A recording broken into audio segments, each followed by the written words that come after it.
नमस्कार, आप देख रहे हैं सुरागीलाल न्यूज चैनल का उत्तराखंड बुलेटिन और मैं हूं आपके साथ उनसिला फातिमा। आइए नजर डालते हैं आज की फटाफट खबरों पर। रामनगर में घर के बाहर कार पार्किंग को लेकर दो पक्षों में हुई मारपीट, घटना सीसीटीवी कैमरे में कैद। एक पक्ष ने लगाया पुलिस पर आरोपियों को बचाने का आरोप। रामनगर में गर्जिया मंदिर दर्शन करने आई एक महिला चेन लुटेरों ने लूटी सोने की चेन। आज खटीमा तहसील दिवस के मौके पर खटीमा पहुंचे जिलाधिकारी ने सुनी लोगों की समस्या। उत्तराखंड के 2 जिलों के बदले गए डीएम। 5 जून विश्व पर्यावरण दिवस के अवसर पर उधम सिंह नगर जिले में व्यापक स्तर पर वृक्षारोपण अभियान की होगी शुरुआत। वरिष्ठ पत्रकार विकास धूलिया के आकस्मिक निधन पर श्रमजीवी पत्रकार यूनियन अल्मोड़ा इकाई ने जताया गहरा शोक। अग्नि सुरक्षा दृष्टिकोण से किया गया फायर रिस्क निरीक्षण। विकास कार्यों को लेकर हल्द्वानी मेयर ने सभागार में की प्रेस वार्ता। सुप्रसिद्ध कैची धाम मेले में जाम और सुरक्षा को लेकर परिवहन विभाग और पुलिस की तैयारियां। अब खबरें विस्तार से। आपको बता दें कि 3 दिन पूर्व मोहल्ला भरतपुरी क्षेत्र में घर के बाहर रात को एक कार पार्किंग को लेकर 2 पक्षों में जमकर विवाद हुआ।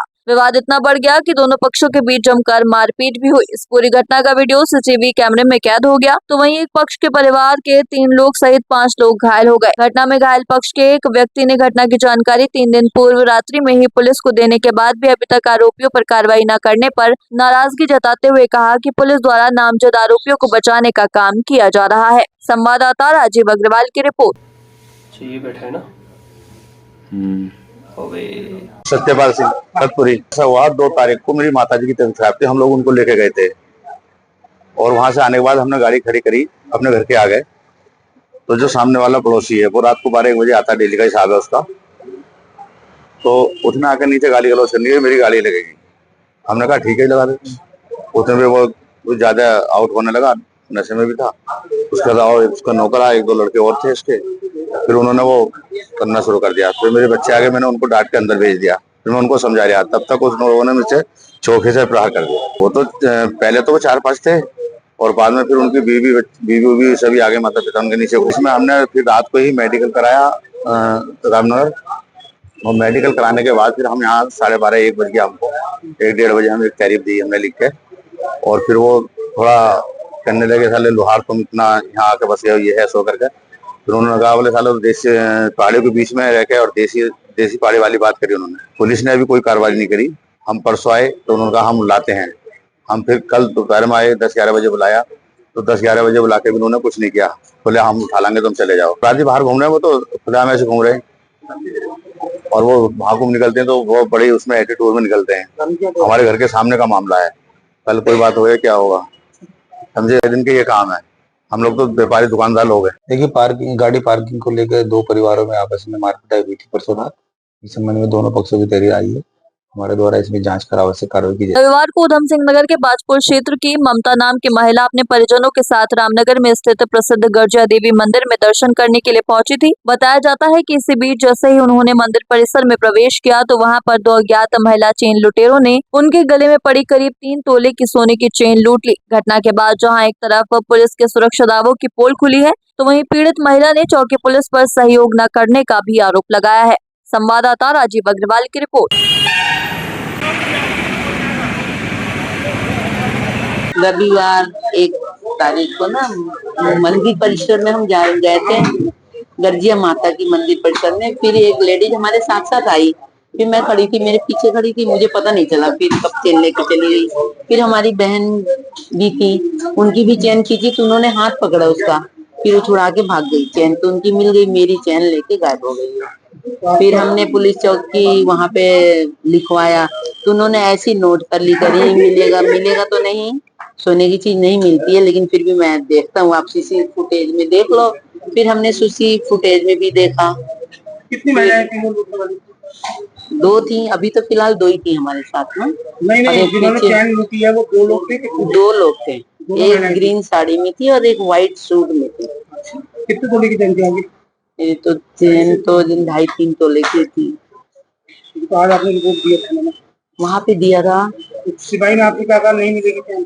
सिपाही ने कहा कि देखिए, पहली बात की सोने की चीज मिलती नहीं है, वैसे हम आप सीसी फुटेज है मंदिर परिसर में, आप वहाँ देख लो।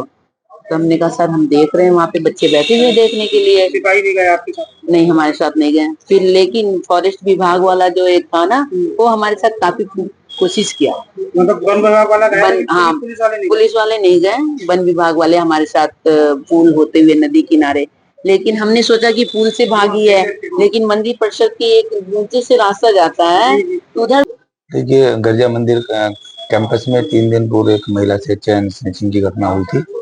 इस संबंध में हमारे द्वारा आवश्यक जानकारी की जा रही है और आज इस संबंध में पीड़ित महिला द्वारा तहरीर प्राप्त कर ली गई है। मुकदमा दर्ज कर आवश्यक वैधानिक कार्रवाई की जाएगी। खबर जनपद उधम सिंह नगर के सीमांत खटीमा से है, जहां आज तहसील दिवस के मौके पर जिलाधिकारी नितिन भदौरिया ने खटीमा विकास खंड सभागार में आयोजित कार्यक्रम में प्रतिभाग कर लोगों की समस्याओं को सुना। इस दौरान लगभग 100 लोग अपनी समस्याओं को लेकर आए, जिनमें से कुछ समस्याओं का समाधान त्वरित कार्रवाई करते हुए जिलाधिकारी द्वारा मौके पर ही कर दिया गया और कुछ समस्याओं को लेकर विभागीय अधिकारियों को निर्देशित किया गया। संवाददाता ईश्वर सिंह की रिपोर्ट। सबकी एसडीएम खटीमा पूरे मॉनिटरिंग करेंगे, उनको पूरा नोडल अधिकारी बनाते हुए यहाँ पे कई जो छोटी मोटी शिकायतें थी उसमें मुझे लगता है कल परसों तक पूरा हमारे 1 हफ्ते में सारे विजिट्स हो जाएंगे। कोशिश ये की जा रही है, कुछ शिकायतें शासन से संदर्भ लेते हैं, उनको हम लोग वहाँ से पिकअप करेंगे। बट हम लोग जब भी देखते हैं, जब भी हम लोग यहाँ देखते हैं कि कुछ शिकायतें ऐसी हैं जिनको मौके पर ही निस्तारण कराया जा सकता है, जिसके लिए पूरा जनता हम लोगों ने पूरा बजट स्पेसिफिकली इरिगेशन के लिए जो आपके नालों का है पूरा खटीमा के लिए लगभग 2.5 करोड़ का बजट यहाँ पे रिलीज़ किया गया है। तो इसमें वर्षा काल में ताकि कोई दिक्कत ना हो, उनके नालों की सफाई के लिए हम लोगों ने पैसा दे दिया। इसके अलावा कोशिश ये की जा रही है कि यहाँ पे जो भी जनप्रतिनिधियों के माध्यम से भी शिकायतें हैं, उनकी बजट की व्यवस्था अगर नहीं हो पा रही है तो किस मद से की जाए, उसके लिए भी शासन से पत्राचार किया जाएगा। कुछ शिकायतें पुलिस से संबंधित भी प्राप्त हुई हैं, उनका भी निस्तारण के लिए यहाँ पे सीओ साहब भी यहाँ मौजूद थे और अन्य विभागीय अधिकारी जो आज मौजूद नहीं थे, उनका भी वेतन रोकने की पूरी कार्रवाई अमल में लेकर जाएगी, उनका एक्सप्लेनेशन दिया जाएगा। मुख्य शिकायतें आप लोगों ने खुद ही देखी, यहाँ पे कुछ बाल निर्माण की डिमांड हमारी आई हुई है, जल जीवन मिशन से संबंधित भी शिकायतें आई हैं, उनको पूरा हम लोगों ने उसमें 10 दिन का समय दिया गया है कई जगह जहाँ पानी स्टार्ट करने के लिए। अगर 10वें दिन तक नहीं होता है तो उसमें पूरी कार्रवाई अमल में लाई जाएगी। तो इस हिसाब से कोशिश की जा रही है कि सभी सरकारी विभाग जनता तक के अंतिम छोर तक पहुँच ये पूरी कार्रवाई करें। जनपद स्तर से जो हम लोग पूरे कार्रवाई कर सकते थे, हम लोगों ने यहाँ पे ऑलरेडी इरिगेशन से चैनलाइजेशन के प्रपोजल को सैंक्शन कर दिया गया है।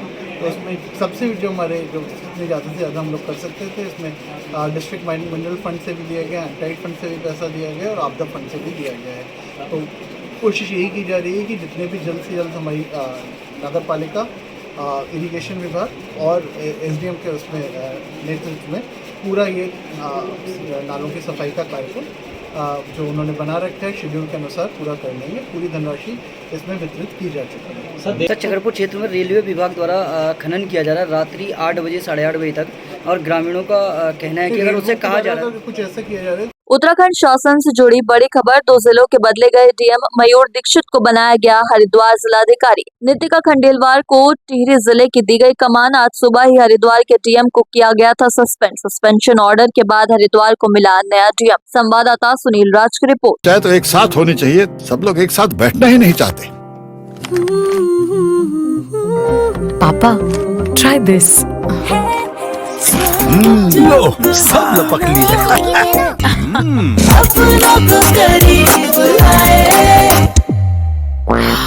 ये क्या हाल कर दिया है रूम का? बस कल से चाय कल से चाय मेरे रूम में।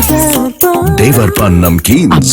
5 जून विश्व पर्यावरण दिवस के अवसर पर उधम सिंह नगर जिले में व्यापक स्तर पर वृक्षारोपण अभियान की शुरुआत की जाएगी। यह अभियान 1 सप्ताह तक चलेगा। जिले के जिलाधिकारी नितिन सिंह भदौरिया ने जानकारी देते हुए बताया कि जिले को हरित और स्वच्छ बनाने के उद्देश्य से 3 से 4 लाख पौधे लगाए जाएंगे। उन्होंने कहा कि अभियान पर्यावरण को स्वच्छ बनाए रखने, प्रदूषण को कम करने और प्राकृतिक संतुलन को बनाए रखने की दिशा में एक महत्वपूर्ण कदम है। वृक्षारोपण कार्य विभिन्न विभागों, स्कूलों, सामाजिक संस्थाओं और आम नागरिकों की भागीदारी से किया जाएगा। संवाददाता दुर्गेश तिवारी की रिपोर्ट।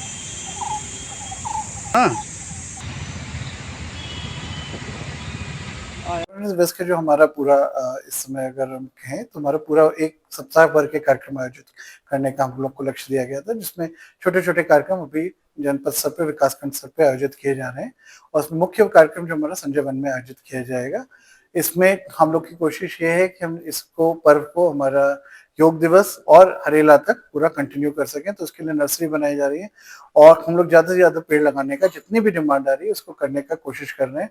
तो लगभग हमारी कोशिश ये होगी कि 3 से 4 लाख हम लोग वृक्ष को लगा सकें। ये पूरे इस अभियान में लगाएंगे। इस पर मानसून भी जल्दी आ रहा है।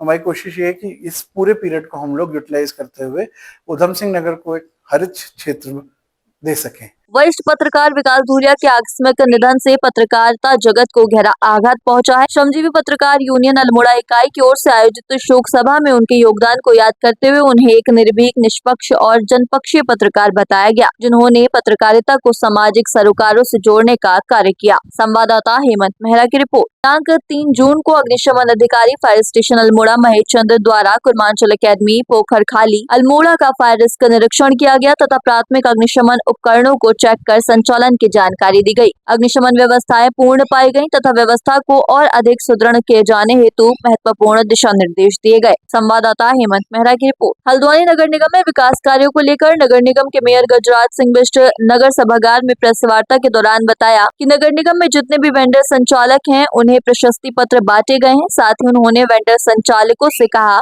कि वे अपने प्रशस्ति पत्र को अपने संस्थानों में लगाकर ही कार्य करें। संवाददाता दीपक अधिकारी की रिपोर्ट। निगम में जो कि लोगों के कब्जे में थी अलग अलग स्थानों पर, इस स्थान में जो हमारे आज 2 बड़े मुद्दे मैं आपके सामने रखना चाहता हूं। एक बड़ा कार्य हमने जो किया कि जितने भी हमारे वेंडर भाई हैं उनको हमने यहाँ परिचय पत्र वितरित किया है और उनको कहा है कि जो हमने एक बड़ा उसी रूप में एक बड़ा परिचय पत्र भी हमने उनको बना कर दिया है कि अपने उस ठेले पर उसे लगाएं ताकि उनको भी एहसास हो कि वो निगम से जुड़े हुए लोग हैं और लोगों को भी लगे कि ये निगम के जो अपना निगम वेंडर है उसके लोग हैं। इसी प्रकार एक बड़ा मैं आप सबके सामने एक बड़ा ऐलान करने जा रहा हूँ कि जो हमारा दमड़ुआ क्षेत्र है वहाँ के निवासी कई समय से वहाँ पर हाउस टैक्स लगाने की मांग कर रहे थे। बहुत सारे जब से मैं बना था मेयर तब से वो मेरे पास आते थे कि भाई हमारे हाउस टैक्स लगाया जाए। तो उसको भी हम आज मैं ऐलान कर रहा हूँ कि अगस्त माह से उसको भी हम प्रारंभ करने जा रहे हैं और उनकी इस डिमांड को भी हम पूरा करने जा रहे हैं। इसी प्रकार बहुत सारे काम जो एडीबी द्वारा किए जा रहे हैं, जल निगम पेयजल निगम द्वारा किए जा रहे हैं, ये सारे काम क्रिया में है। सब अपने अपने काम अलग अलग चल रहे हैं। इसी प्रकार 15 अप्रैल से 15 मई तक जो हमने एक सफाई अभियान चलाया था, लेकिन 15 मई बीतने के बाद भी हमने उस सफाई अभियान को अभी रोका नहीं है, वो यथावत अभी चल रहा है। इस प्रकार जो बड़े नाले हैं बरसात से पहले वो साफ हो जाएं, उसके लिए भी एक अतिरिक्त हमने निविदा देकर किसी ठेकेदार को काम किया है। वो भी लगभग 20% और रहेगा और 80% उसका भी काम हो चुका है। ऐसे बहुत सारे काम हैं। मैं मुख्यमंत्री जी को धन्यवाद देता हूं कि हल्द्वानी की पेयजल समस्या को देखते हुए उन्होंने हल्द्वानी निगम को 5 नए टैंक वाटर फिल्टर हमें जिससे कहते हैं उसका उन्होंने हमें दिया है। हमको 5 वाटर फिल्टर दिए, वो भी शीघ्र उसकी निविदा करके हम उसको भी प्रारंभ कर देंगे। इसी प्रकार जो हमारा राजपुरा क्षेत्र है उसके लिए भी जो सीवर लाइन है उसके लिए भी सीवर लाइन की हमने निविदा कर दी है, वो भी शीघ्र ही प्रारंभ हो जाएगी। यानी प्रत्येक क्षेत्र में प्रत्येक जगह पर हम काम करने जा रहे हैं। स्ट्रीट लाइट वगैरह हमारी 95% लगभग हो गई और लगभग 5 करोड़ के जो सिविल के काम है, सड़क है, नाले हैं, वो भी प्रारंभ हो गए। और मैं एक आपको और खुशी की बात आपको बताना चाहता हूँ कि हमारा जो राजेश अधिकारी जो चौराहा था उसको चौड़ीकरण के लिए जो वहाँ पर कालू सैद मंदिर था उसका भी शिफ्टिंग माननीय मुख्यमंत्री जी के कर कमलों द्वारा 6 तारीख को शायद होने जा रही है और माननीय मुख्यमंत्री जी ने उस दिन का समय दिया है। तो मैं आप सब लोगों को भी इसमें आमंत्रित कर रहा हूँ और वो मंदिर बनकर तैयार खड़ा है। आप सब लोगों का उसमें भी स्वागत है। इसी प्रकार एक ई लाइब्रेरी हम वार्ड नंबर 21 में भी खोलने जा रहे हैं, तो वहाँ भी आप सबका स्वागत है। बहुत सारे काम है जिनको हम कर रहे हैं, धीरे धीरे आपको बताते रहेंगे। चाहे तो एक साथ होनी चाहिए, सब लोग एक साथ बैठना ही नहीं चाहते। पापा ट्राई दिस। लो सब लपक लिए।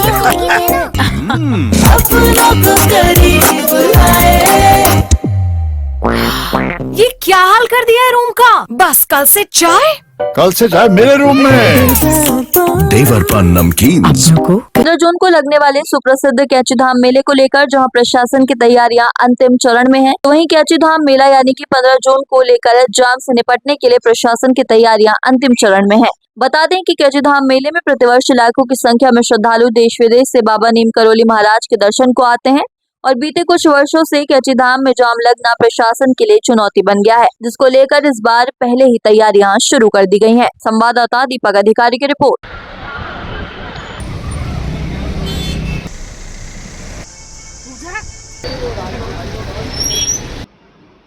देखिए, कैंची मेले को लेके जो बेसिक तैयारी है वो शुरू हो गई है। कुछ पार्किंग और आइडेंटिफिकेशन का काम शुरू हो गया है। इसके साथ ही क्योंकि कैंची मेले के दिन हम वहाँ पे निजी वाहन जो है उनको अलाउ नहीं करते हैं। जितने भी श्रद्धालु हैं वो शटल सर्विसेज से जाते हैं। तो भीमताल में, भवाली में, इसके अलावा जो है जो नैनी बैंड है वहाँ से भी 3-4 जगह से हम शटल सर्विसेज चला रहे हैं। तो उनका आइडेंटिफिकेशन हो गया है। इसके साथ ही जो फोर्स की तैनाती है उसका भी एक डिप्लॉयमेंट हमने तैयार कर लिया है। क्योंकि कैंची में बड़ी संख्या में जो है श्रद्धालु आते हैं, तो उस टाइम रैन से भी बाकी फोर्स भी आवंटित होता है, तो उस फोर्स का रिक्वायरमेंट भी भेज दिया गया है। इसके साथ मंदिर समिति के साथ जो दर्शनों की व्यवस्था है, प्रसाद बांटने की व्यवस्था है, लाइन की व्यवस्था है, उसके रिगार्डिंग एक मीटिंग हो चुकी है। दूसरी मीटिंग जल्दी हमारी उनके साथ में होगी। तो कैंची को लेके हमारी तरफ से तैयारियां शुरू हो गई और जल्दी तैयारियां पूरी कर ली। ये कैंची धाम में जो टूरिस्ट लोग आते हैं या श्रद्धालु लोग आते हैं, आने वाले ये 14 और 15 तारीख को हमारे लिए बहुत चैलेंजिंग होने वाले हैं, जिसके देखते हुए परिवहन विभाग ने पूरी तैयारी कर रखी है, जिसके अंतर्गत 2 स्तर पर हम लोग कार्रवाई करेंगे। सबसे पहला एक कि हमारी इन्फोर्समेंट टीम्स अलग अलग रूट्स के लिए तैनात कर दी गई हैं, जो वहाँ पर चेकिंग का कार्य करेंगी। इसके अलावा जो वाहन है उनको रोककर शटल सेवा चलाई जाएगी, जिसके अंतर्गत हमने टैक्सी यूनियन और बस की यूनियन से वार्ता कर ली है, ताकि आने वाले दिनों में टैक्सी और बसों की कमी ना हो। इसके अलावा जाम की स्थिति उत्पन्न ना हो, उसके लिए हम लोग ट्रैफिक पुलिस के साथ सहयोग करके ऐसी प्लानिंग बना के रखे हैं कि ज़्यादा से ज़्यादा ट्रैफिक को निकाला जा सके और लोगों को कम से कम समय लगे रोड पर वेट करने के लिए। आज के लिए बस इतना ही। ऐसी सभी खबरों के लिए जुड़े रहिए सुरागीलाल न्यूज़ चैनल के साथ। धन्यवाद।